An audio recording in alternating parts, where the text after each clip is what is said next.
안녕하세요. 접경지역 어떻게 할 것인가.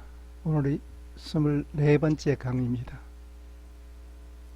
오늘은 접경지역 해결 방안에서 평화벨트 구축을 위한 협력사업의 개선 방안입니다. 이 내용은 국토연구원 김영봉 외 연구하신 분들의 자료를 정리한 내용입니다. 협력사업 및 지구의 선정에서 협력사업의 선정 단계 4단계를 설명하겠습니다. 1단계는 특성 및 현안 도출로 서해 남북한 접경 지역의 잠재력과 문제점을 도출하는데 분석 방법은 SWOT 분석입니다. 첫째로 강점을 분석하여 잠재력을 도출하고, 둘째는 약점을 분석하여 추진상 문제점과 장애 요인을 도출하며, 세 번째는 남북한 교류 협력을 추진하는 과정에 도움이 될 수 있는 국내적 기회 요인을 분석하고, 네 번째로 남북한 접경 지역에서의 교류 협력 추진에 경쟁과 장애 요인으로 작용할 수 있는 위험 요인을 분석하여 주요 현안을 도출하였네요. 2단계는 주요 과제 도출로 첫째는 교류 협력 추진에 있어서 장애와 경쟁적인 요인이 되는 위험 요인들에 대한 극복, 둘째는 이 지역의 주요 약점의 제거와 보완, 세 번째는 서해의 남북한 접경 지역의 강점의 적극적인 활용과 발전, 네 번째는 국내외적으로 교류 협력에 도움이 될 수 있도록 형성된 기회 요인의 활용 등을 주요 내용별 과제로 선정하였네요. 서해 남북한 접경 지역에서 교류 협력을 추진해 나가기 위해서 우선적으로 해결해야 할 사항은 북방 한계선에 대한 북한의 인정과 군사적 긴장 완화입니다.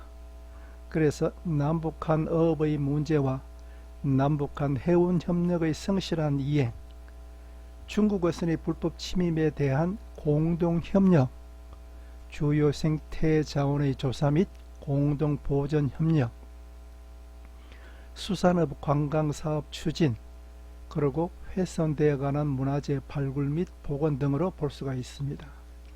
3단계는 기본 방향을 설정하는 것인데, 남북한 교류 협력을 합리적이고 무리 없이 추진해 나가기 위한 원칙은, 첫 번째는 군사적 긴장 완화를 통한 남북한 항구적인 평화와 화합의 정진에 중점을 두고, 둘째는 교류 협력 활성화를 위한 협력지구 공동이익을 증진할 수 있는 사업을 우선적으로 추진해서 북한의 참여를 유도하고, 세 번째는 우리 측의 주요 도서와 북한의 연안 지역에 대한 보전 대책을 수립하고 생태계 우수 지역과의 연계를 통한 생태 관광 활성화 방안을 마련하는 것입니다.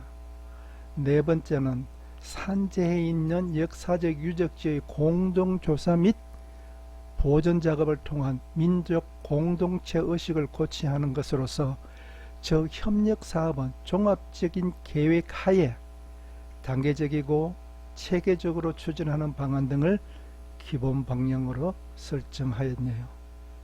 산정의 기준을 보면은 어해운 협력에서는 군사적 긴장 완화와 사안의 시급성 및 경제성의 비중을 두고, 관광 및 생활 환경에서는 협력을 통한 상호 경제적 이익과 평화 정책 등의 비중을 두고, 생태계 보전 및 관리에서는 해상 환경 보전과 생태 자원의 관광 자원화 등 경제성과 환경 보전의 비중을 두었네요.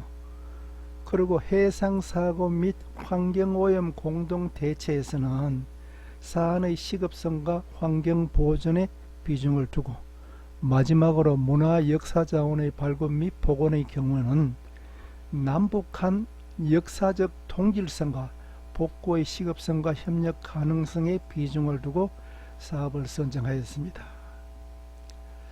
마지막 4단계를 보면은 남북이 상호 협력할 가능성하고 정부, 전문가, 주민 의견 등을 수렴해서 사업을 도출하는데 남북한이 이 지역에서 협력하여 해결해야 할 주요 과제 중에서 시급하고 중요한 과제를 선정하는데 남북한 교류 협력과 평화의 정착이라는 대전제 하에서 기본 방향을 설정하고 세부적인 기준을 세워 협력 가능한 사업을 도출하여야 합니다.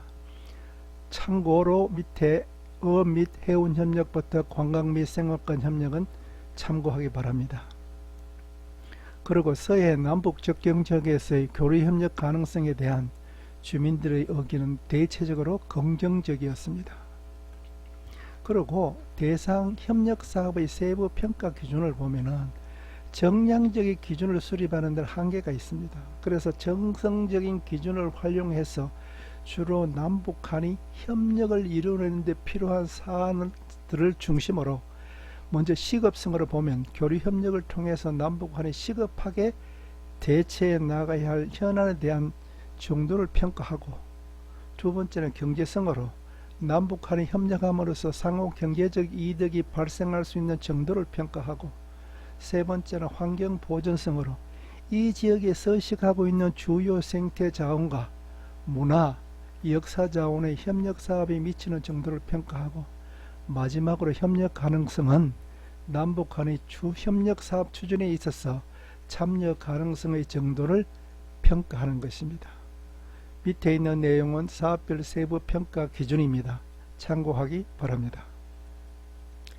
그래서 대상 사업을 선정하는 세부 평가를 보면은 단계별 협력 사업에서 도출된 주요 가능 사업을 중심으로 하여 선정 기준을 적용하되 각각의 기준을 3단계로 세분하는데 가장 합당한 경우 높음, 일반적인 경우 보통, 아주 미치지 못한 경우는 낮음으로 평가하였습니다.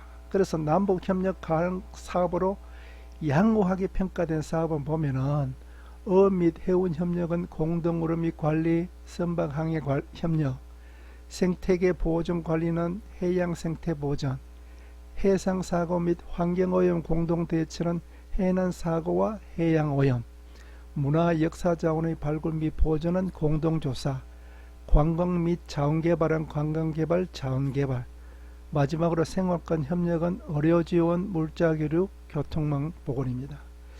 그래서 분야별로 주요 협력 사업을 선정한 13개 사업을 보면은 어업 및 해운 협력은 3개 사업, 생태계 보존 및 재예방 사업은 3개 사업, 문화 역사 자원의 발굴 및 복원은 2개 사업, 관광 및 자원 개발 또 2개 사업, 마지막으로 생활권 협력은 3개 사업으로 이렇게 분류해 볼 수 있습니다.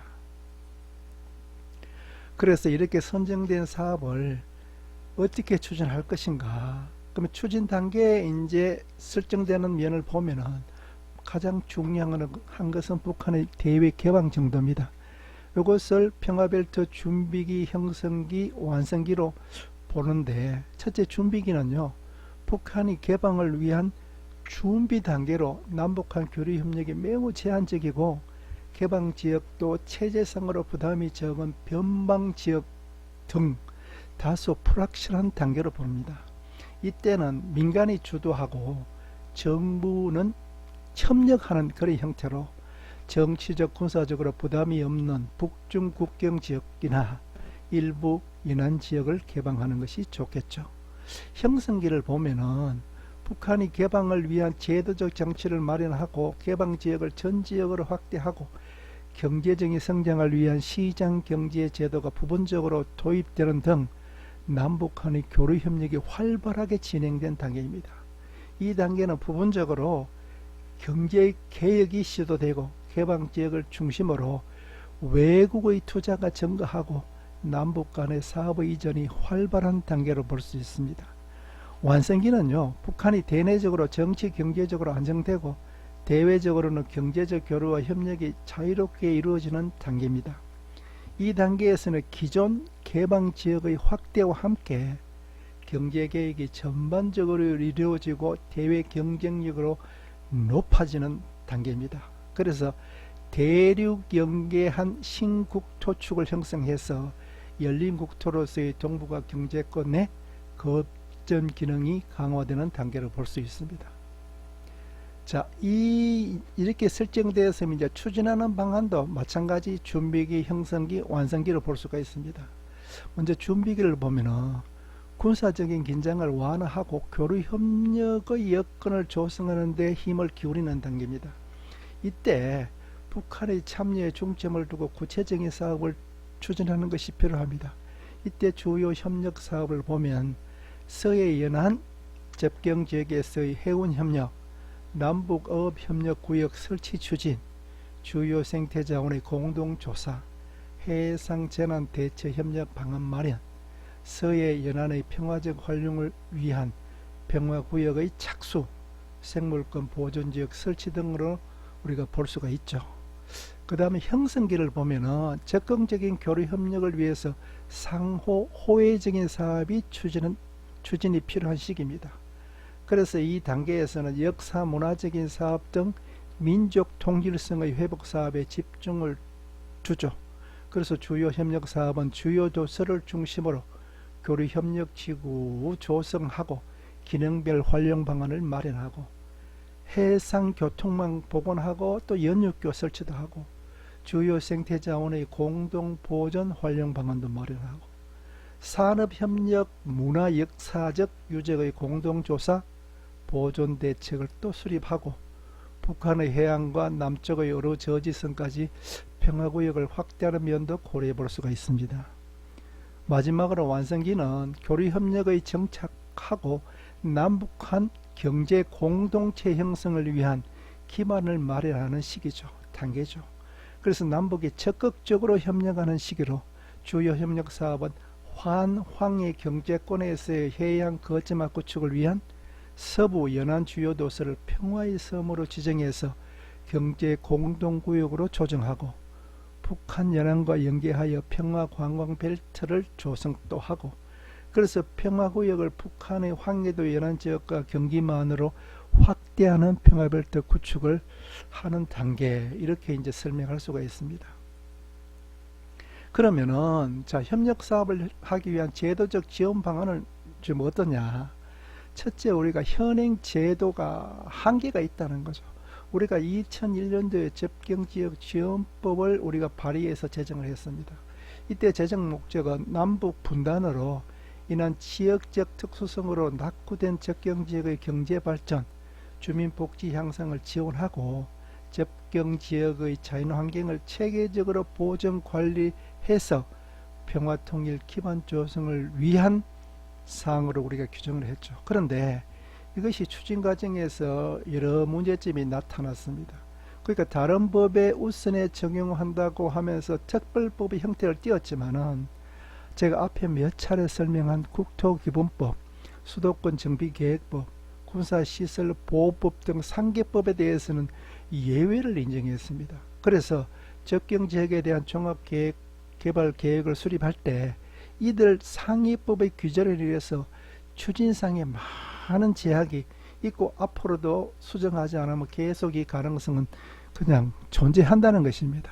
그리고 현행 접경지역지원특별법에서는요 평화통일의 기반 조성을 위해 필요한 사항을 정함을 목적으로 한다 이런 내용을 일반적 축산적인 규정이죠. 예를 든다면 통일부 장관은 통일교육을 장려하기 위해서 접경지역의 견학 방문 사업을 추진하고 이에 필요한 비용을 일부를 관계기관 또는 단체에 대해서 지원할 수 있다. 이미 규정이죠.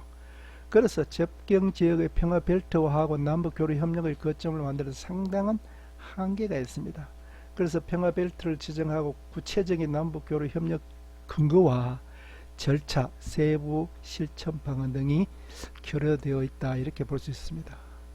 그래서 관련 제도 정비 및 이것을 해야 된다는 거죠. 그래서 남북한의 법제도 정비를 보면 접경지역지원특별법만으로는 평화벨트화를 하기 위한 구체적인 실천이 사실상 불가능하죠. 그래서 남북한 접경지역에서 다양한 교육 사업들이 단계적으로 또 이렇게 상호 연계적으로 추진되고 시너지 효과를 하기 위해서는 남북한이 법적 제도적 장치 마련이 필요하다. 그래서 먼저 우리 측에서는 결국 우리 측에서는 가칭 남북한 해운 및 어업 협력에 관한 법이라는 특별법을 제정하는 것이 좋겠다고 여러 사람이 주장하고 있습니다. 그런데 이것이 어렵다 하면은 기존의 남북 교류 협력에 관한 법률을 정비해서 접경 지역에서의 남북 교류 협력 사업 근거를 마련해야 합니다. 그래서 접경 지역 특별법을 정비해서 군사시설 보호법, 수도권 정비계획법, 국토기본법 등 이런 것을 개선하고 보완해야 되겠죠. 그리고 무엇보다 재원 조달의 다변화를 위해서 또 국고, 민자, 해외 자본 등 단계별로 조달할 수 있는 제도적 정치도 마련해야 한다. 그리고 북한 측에서는 보면요, 북한이 추진 중인 금강산 개성공단, 이것은 자기들 특구로 지정하는 법을 만들어서 운영을 했는데 접경 지역에 대해서는 이런 것은 특별법이 없습니다. 이런 측면에서 북한도 만들 필요가 있다, 그렇게 봅니다. 마지막으로 제도적 기반의 단계적 구축인데, 우리 측은 초기 단계에서는 남북간 간의 소규모 협력 사업을 추진하는데 당국 간에 우리가 협의하고 체결하고 시범적 차원에서 남북한 입장에서 현실을 고려해서 접근해보자. 그리고 점진적으로 신중하게 추진하는 것이 북한 군부 등 북한의 보수 세력을 자극하지 않도록, 그러니까 북한 세력을 자극하지 않도록 하는 방안도 좀 필요하지 않느냐. 그래서 남북 당국 간 합의서 실천을 위해서 또 우리 내부적으로 필요한 하위 법규 이런 것도 우리가 살펴보고 정비해야 된다. 그래서 남북한 당국 간 합의를 통해 가칭 남북한 평화벨트 조성 지원법이나 남북한이 각기 접경 지역의 종합적 관리 효율적 지원 방안을 마련해야 한다. 여기에는 교류 협력지구 설치 및 지원 근거 절차, 대규모 협력 사업 추진 방안 이런 것이 꼭 포함되어야 한다. 자, 오늘 강의 여기서 마치고 다음 강의는 동해 해결 방법 중 동해 연안의 평화적 이용을 위한 추진 방안, 접경 지역 지원 특별법 개선 방안에 대해서 강의하겠습니다. 감사합니다.